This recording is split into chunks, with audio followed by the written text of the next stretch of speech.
ये वतन का राग। वतन का राग सुनने वाले सभी श्रोताओं को सुनीता सिंह का नमस्कार। 30 जनवरी सन 1948 बापू शाम की प्रार्थना के लिए अपने कमरे से निकले। धीरे धीरे लोगों की भीड़ बढ़ रही थी। बापू कुछ सोचते हुए सहारे से अपने कदम बढ़ा रहे थे, लोगों के अभिवादन का उत्तर दे रहे थे कि तभी गोलियों की आवाज ने सबको स्तब्ध कर दिया। हे राम के शब्द धीरे धीरे विलीन हो गए। बापू जा चुके थे परम धाम को। तब से लेकर आज तक हम कितनी बार उन्हें याद करते रहे हैं, उनके विचारों को उलट पलट कर देखते रहे हैं। आज के जीवन में उनके दर्शन की छाया को महसूस करते रहे हैं। बापू कहते थे, अहिंसा का अर्थ है सज्ञान कष्ट सहन करना। मैंने भारत के सामने प्राचीन ऋषियों का मार्ग उपस्थित कर दिया है। आत्मत्याग और सहन शक्ति, यही हमारे प्राचीन ऋषियों के अहिंसात्मक सिद्धांत थे। उन्होंने मुक्ति का द्वार अहिंसा में समझा, हिंसा में नहीं। मैं चाहता हूं कि भारत अपनी शक्तियों में विश्वास करता हुआ भी अहिंसा का व्यवहार करे। मैं चाहता हूं कि भारत समझे कि उसकी आत्मा अमर है और वो आत्मा समस्त संसार की शक्तियों को कुचलकर विजयिनी हो सकती है। दक्षिण अफ्रीका में रहते हुए गांधी जी ने इसे स्वयं अपने ऊपर झेला था। नेटाल में गोरों द्वारा उन पर किए गए शारीरिक आक्रमण, रात को सड़कों पर घूमने निकलने पर हिंसा, रेल में ऊंचे दर्जे में यात्रा करने पर सामान सहित बाहर फेंक दिया जाना, कुली बैरिस्टर के शब्द सुनते हुए अदालत में जाना, इन सभी शारीरिक और मानसिक हिंसा का उन्होंने अहिंसा से ही प्रतिरोध किया था। 1 साल के गिरमिट यानी अनुबंध पर दक्षिण अफ्रीका जाकर फिर 21 साल तक वहां रहना ही मोहनदास को गांधी बनाता है। यहीं उन्होंने अपने सभी सिद्धांतों को कसौटी पर परखा और रंगभेद, जाति भेद के खिलाफ एक ऐसी जंग छेड़ी जिसने पूरी दुनिया का ध्यान अपनी ओर खींचा। शुरू में वे सबके सामने, विशेषकर भीड़ के सामने, अपनी बात रखने में घबराते थे, सकुचाते थे। फिर इस पर भी उन्होंने विजय पाई और निर्भीकता से बात करने लगे। दक्षिण अफ्रीका उनकी तपोभूमि थी। उस काल में जब वहां एक भारतीय मजदूर 30 पाउंड सालाना दर पर खरीदा जाता था, गांधी जी अपनी वकालत से 5-6 हजार पाउंड सालाना कमाते थे। ये सब कुछ उन्होंने जनहित में लगा दिया। भारत लौटे तो निस्पृह फकीर की भांति।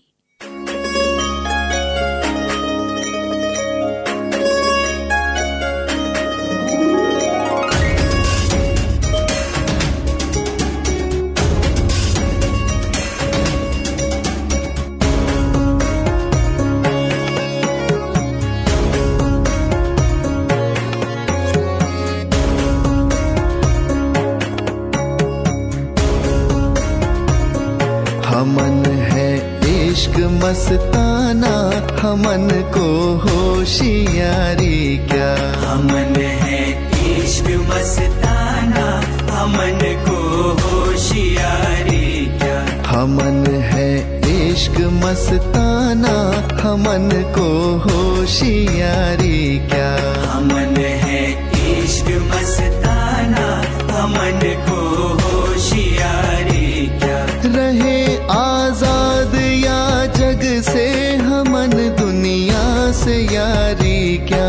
रहे आजाद या जग से हमन दुनिया से यारी क्या। हमन है इश्क मस्ताना, हमन को होशियारी क्या।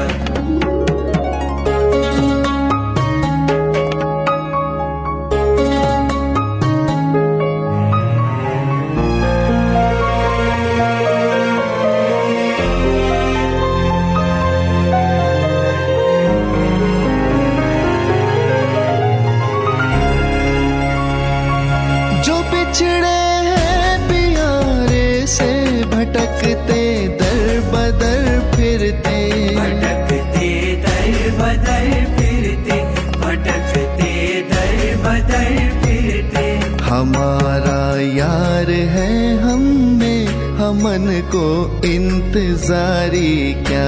हमारा यार है हम में, हमन को इंतजारी क्या। हमन है इश्क मस्ताना, हमन को होशियारी क्या। हमन है इश्क मस्ताना, हमन को होशियारी क्या।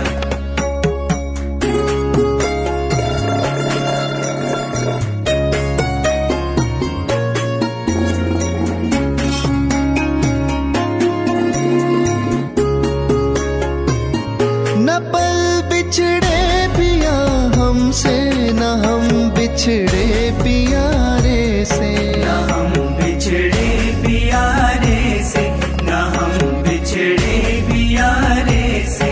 उन्हीं से नेह लागी है, हमन को बेकरारी क्या। उन्हीं से नेह लागी है, हमन को बेकरारी क्या। हमन है इश्क मस्ताना, हमन को होशियारी क्या। हमन है इश्क मस्ताना, हमन को होशियारी क्या।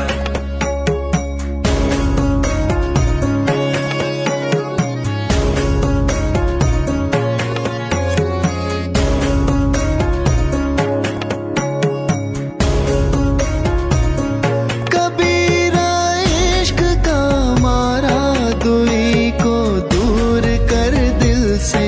दूरी को दूर कर दिल से, दूरी को दूर कर दिल से।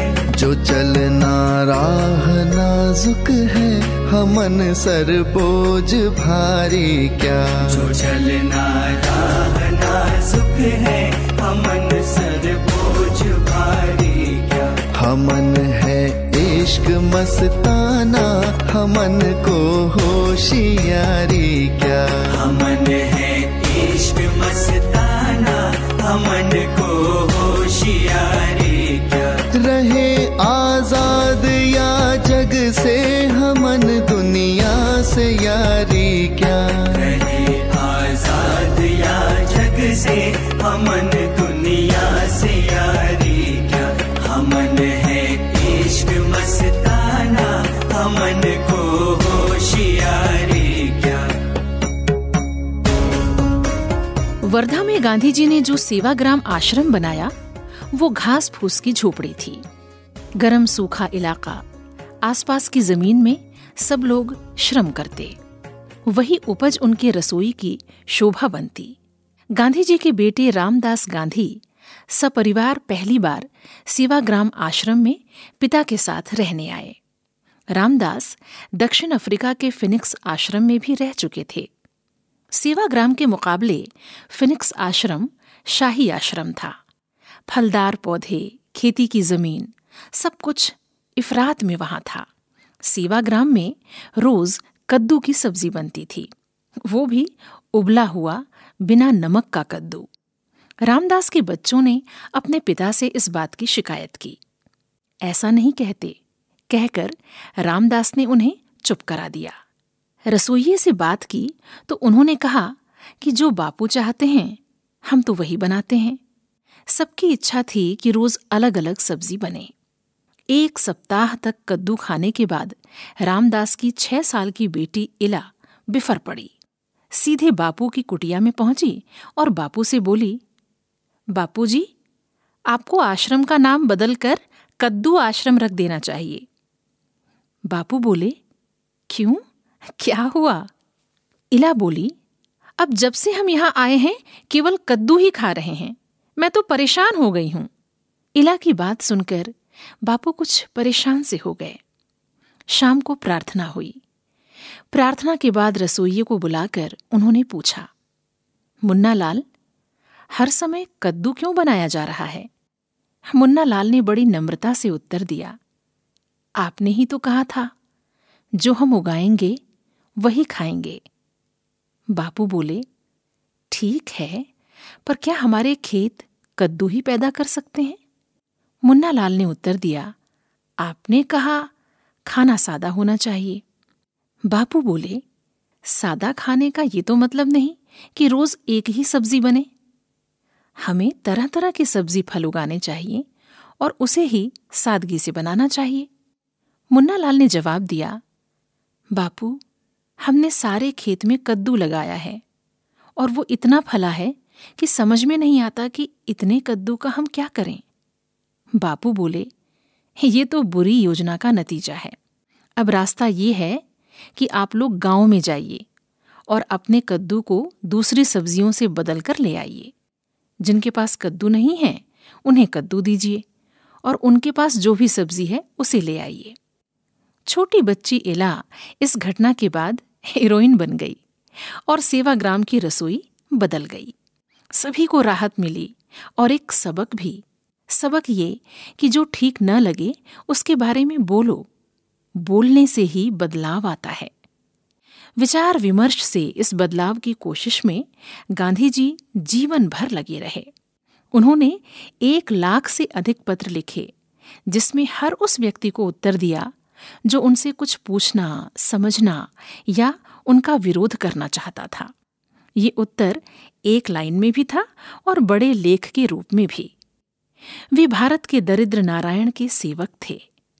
उन्हें गरीबों की सेवा में ईश्वर नजर आता था, वही ईश्वर जो उन्हें रोज नया आलोक देता था और जागरण का मंत्र भी।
अमृत भरिया कनक कटोरे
गांधी जी की एक और खूबी थी। उनके पास बातचीत के लिए विषयों या संदर्भों की कमी नहीं होती थी, क्योंकि वे हर विषय को, उसके हर पहलू को जीवन से जोड़कर देखते थे, उस पर प्रयोग करते थे। बात वो सबसे करते थे, बड़ों से भी और बच्चों से भी। गोलमेज सम्मेलन के दौरान गांधी जी लंदन में मुरियल लेस्टर के मेजबान थे। लोग उन्हें कौतूहल से देखने और मिलने आते थे। बच्चे भी उनमें रुचि लेते थे। एक बार गांधी जी ने आसपास के सभी बच्चों को बुलाया। उनके बीच पालथी मारकर जमीन पर बैठ गए। लड़के लड़कियां धक्का मुक्की करके उनके आसपास बैठ गए। गांधी जी ने मजाक मजाक में पूछा, जब कोई लड़का तुम पर हमला करता है तब तुम क्या करते हो? गांधी जी शरारतपूर्ण तरीके से मुस्कुरा रहे थे। बच्चे तुरंत उत्तर दे रहे थे। गांधी जी उनसे तर्क करते जा रहे थे।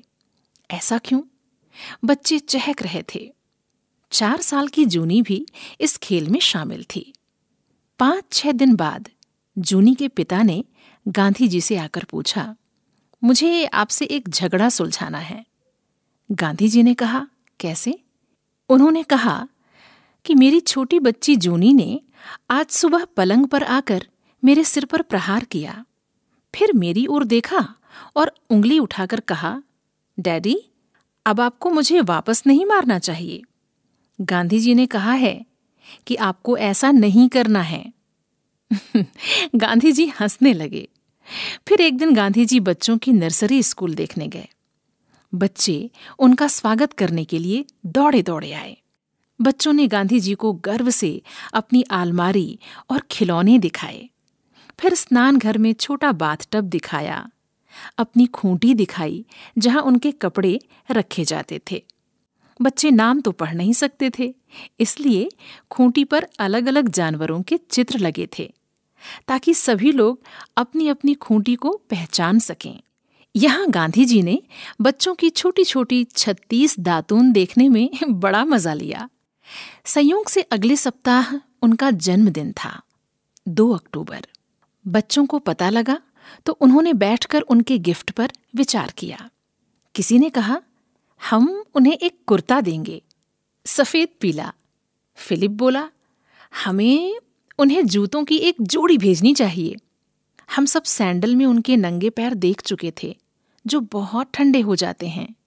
एलिस बोला, उन्हें गर्म जर्सी और निकर दे देते हैं। डोरिस ने केक देने की बात रखी। फिर बच्चों ने उन्हें छोटे छोटे ऊनी कुर्ते, मोमबत्ती, पेंसिल उपहार में भेजे। भारत आने पर गांधी जी को जेल हो गई। जेल से ही गांधी जी ने बच्चों को पत्र लिखा, प्रिय बच्चों, किंग्सले हॉल में रहने के दौरान मैं तुम्हारे भेजे प्यार भरे उपहारों की एक टीप भी नहीं भेज पाया। अब मैं जेल से ये कर रहा हूं। तुम सबको बहुत प्यार। तुम्हारा, जिसे तुम गांधी चाचा कहते हो। 20 जनवरी सन 1932।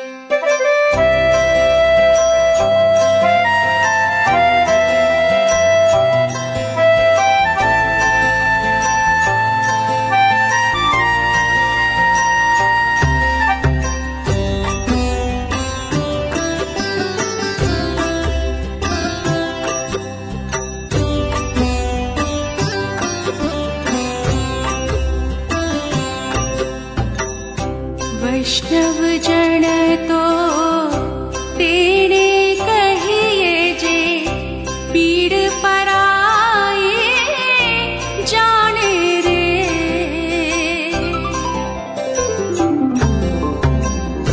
वैष्णव जन तो तेणे कहिए जे, पीड़ पराए जाने रे। वैष्णव जन तो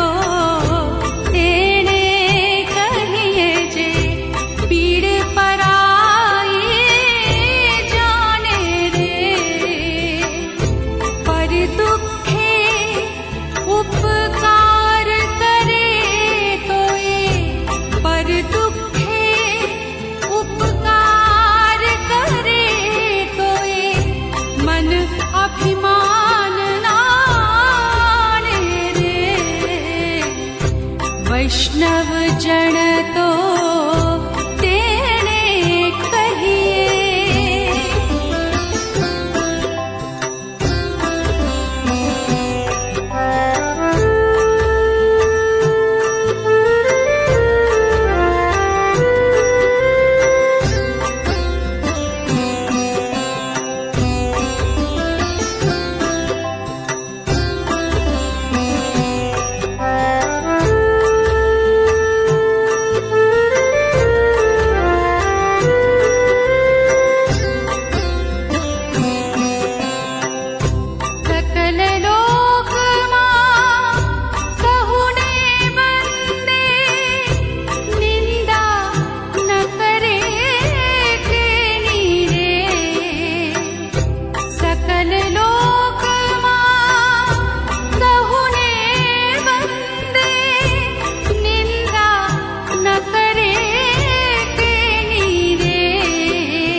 वैष्णव जन तो तेने कहिए जे पीड़ पराए जाने रे।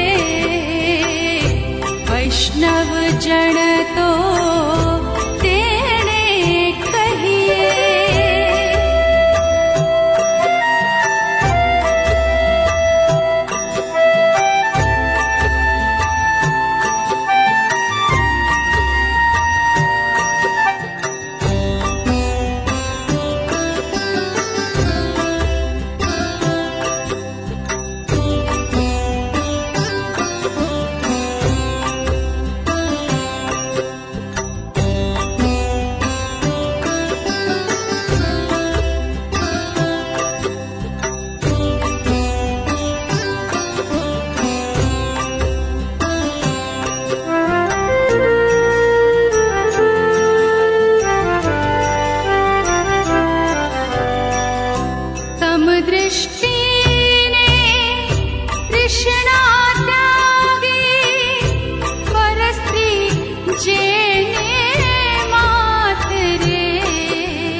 वैष्णव जन तो तेने कहिए जे पीड़ पराए जाने रे।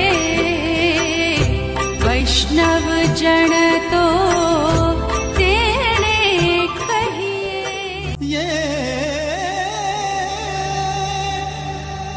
वतन का